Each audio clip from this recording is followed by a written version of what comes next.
The old rocking chair groans a familiar song, a rhythm it's kept for as long as I can remember. Out this window, the world has changed so much. The little sapling I planted with my father is now a towering oak, its branches reaching for the sky like old, gnarled fingers. Its leaves, once a vibrant green, are now turning gold and crimson, ready to let go. It reminds me a lot of myself. Each wrinkle on my hand tells a story. This one here, a faint scar from when I fell off my first bicycle, a bright red Schwinn. I remember the sting of the gravel and the warmth of my mother's hug afterward.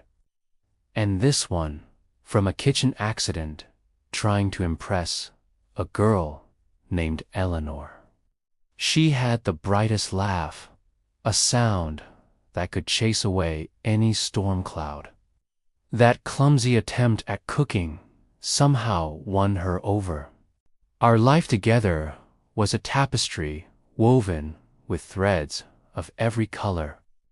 Bright, sunny yellows for the days our children were born, their first cries filling our little home with a new kind of music.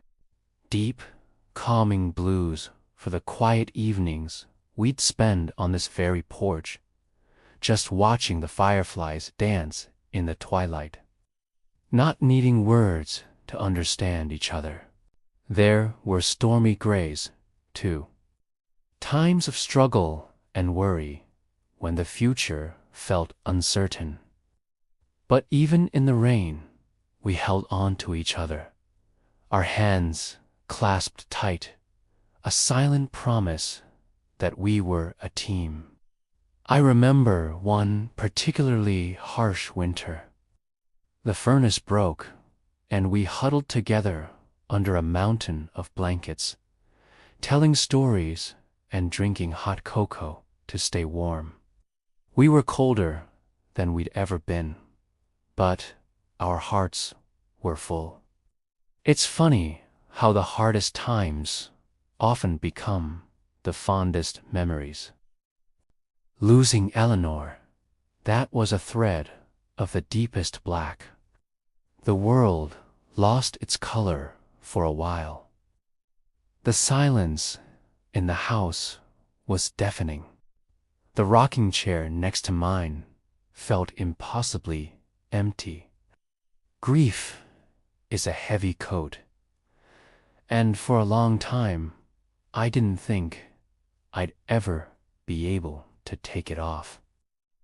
But then I started noticing things.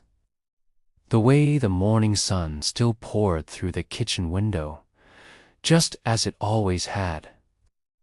The sound of my grandchildren's laughter echoing the same joy that once filled these halls.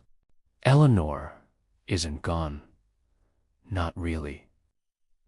I feel her in the warmth of the sun on my face. I hear her in the melody of the wind chimes she hung by the door. She taught me that love doesn't end. It transforms. It becomes a part of the air you breathe, the ground you walk on. The world keeps spinning and the seasons keep changing. The leaves will fall. The branches will be bare, but I know that spring will come again. New buds will form, and life will burst forth once more. It's a beautiful, endless cycle. And as I sit here in this old chair, I'm not filled with sadness for what's gone.